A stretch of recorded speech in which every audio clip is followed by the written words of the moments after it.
Continuing with our analysis of the beginning of wisdom, the Torah Club teaching material published by First Fruits of Zion in 2022. We are now up to lesson 25, and we're going to find in it something unexpected, and that is the claim that followers of Jesus need to compensate for an inability to offer animal sacrifices on the altar of a temple through a Levitical priesthood, through an Aaronic priesthood. Let's dig in and see what on earth they're talking about.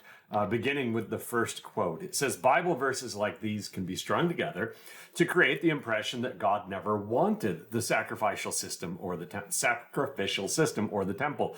Replacement theology assembles such proof texts to teach that the death and resurrection of Jesus canceled the sacrifices. But that's not what any of these verses mean.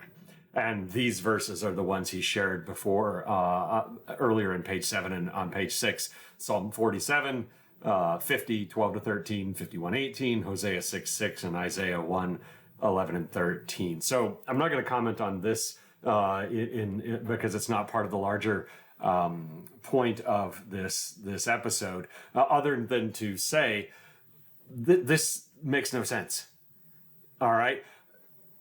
Nobody is saying, or the vast majority of the church in its history and in the world today is not saying that God never wanted the sacrificial system or the temple. That doesn't make any sense. God gave the designs and the procedures to the Israelites at Sinai. Of course, God wanted that. It was his plan. That doesn't make any sense. But to go from that to saying that these proof texts are supposed to teach that the death and resurrection of Jesus canceled the sacrifices. Now, again, those are all Old Testament quotes. If we're going to talk about what the death and resurrection of Jesus Christ accomplished, wouldn't we be more concerned with the book of Hebrews and Ephesians and Galatians and Acts and other places in the New Testament where they talk about the actual death and resurrection of Jesus? So very odd that this whole line of argument here didn't make a lot of sense to me.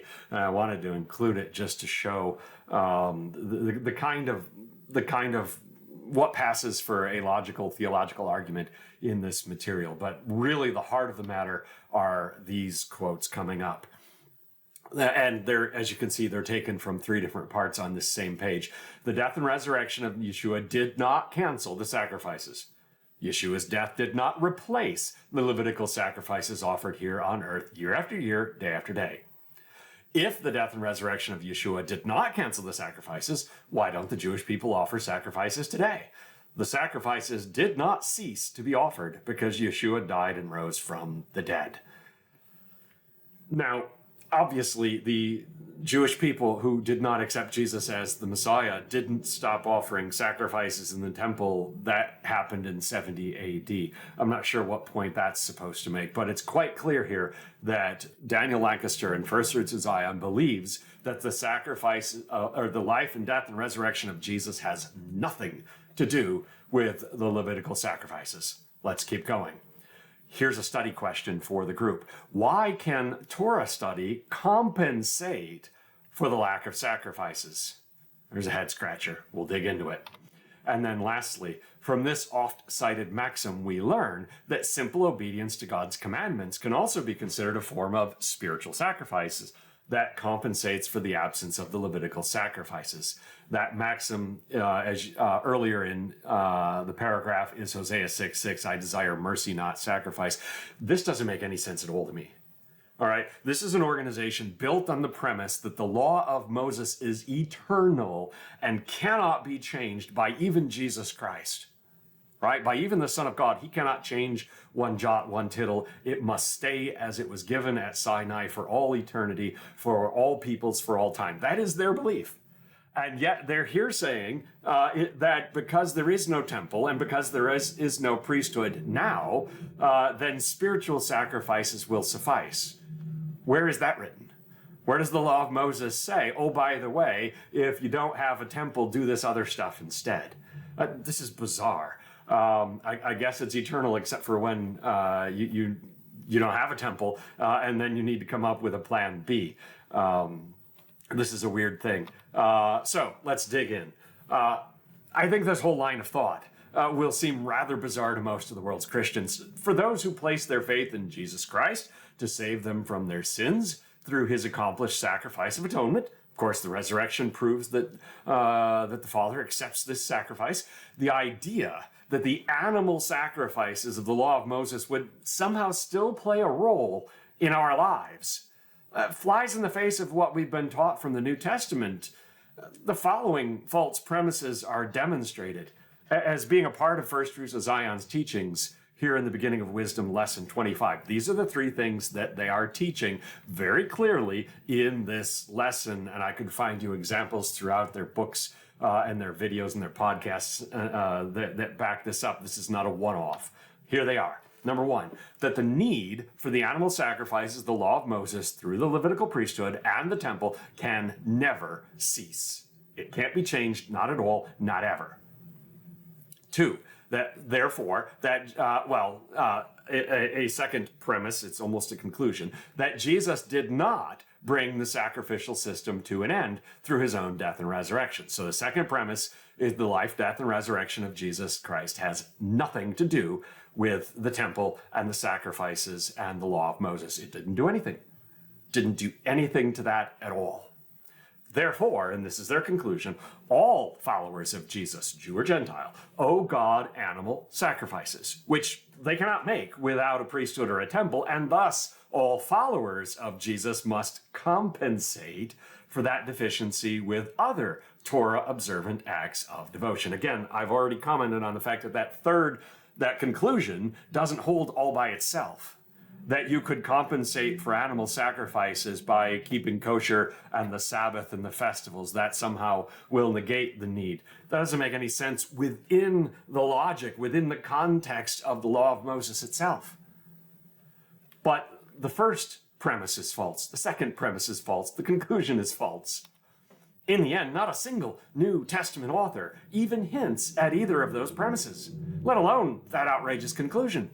And quite the opposite, in fact, occurs as Jesus' words in the Gospels, combined with the writings of Paul, and especially the book of Hebrews, paint a picture of freedom in Christ over and over again. Jesus fulfilled the law, from first to last. Jesus is the great high priest. We don't need another one. Jesus is the holy temple. We don't need a building. Jesus is the Lamb of God. We absolutely need no other sacrifice ever. So what is our sacrifice as followers of Jesus that's acceptable to God? You might want to know, what does the New Testament say about followers of Jesus in the New Covenant after his death and resurrection offering sacrifices? That's a topic that seems relevant to such a radical proposal on their part. So let's take a look. Here are just some of the examples. Romans 12, 1-2. Therefore, I urge you, brothers and sisters, in view of God's mercy, to offer your bodies as a living sacrifice, holy and pleasing to God. This is your true and proper worship. Do not conform to the pattern of this world, but be transformed by the renewing of your mind. Then you will be able to test and approve what God's will is, his good, pleasing, and perfect will.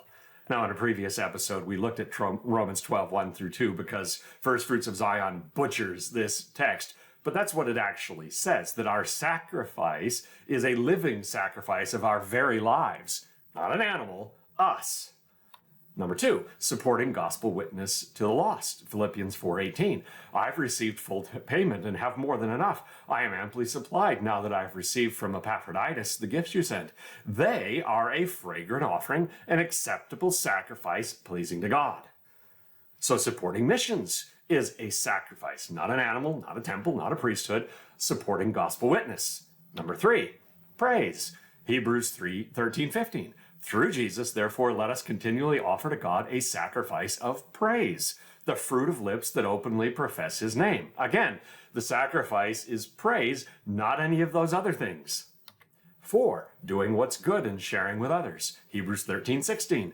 And do not forget to do good and to share with others, for with such sacrifices God is pleased. Again, no animals, no lambs, no goats, no bulls, no incense, no altars. We're talking about doing what is good is a sacrifice pleasing to God.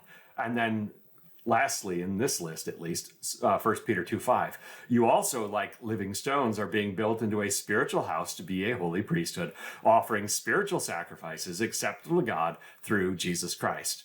Fascinating that all of God's people there, all of the followers of Jesus, are a holy priesthood, not just one tribe, and that our sacrifice is spiritual, not physical.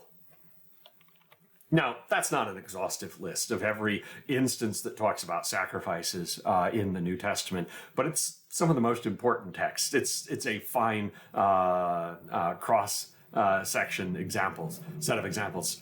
These are the ways in which Paul, Peter, and the author of Hebrews write about sacrifices with respect to what we owe God. In that, and in any other New Testament text you want to look at, is there any mention of Levitical priests having a function, a role, a purpose still? No. Is there any mention of the temple in Jerusalem having a function, a role, a purpose still? No. Is there any mention of the blood of animals doing anything in the new covenant? No. And there's a reason for that. And it's one that First Fruits of Zion cannot accept. And so this is the hill they've chosen to plant their flag and die on. They've decided that the law of Moses is eternal, and therefore the sacrifices must be eternal. Therefore you owe God sacrifices, since you can't give them without a priesthood and a temple. Therefore you must be Torah observant. It's a neat little house of cards they've built, but a quick look at the New Testament shows this is not solid ground to put anything on. Thank you.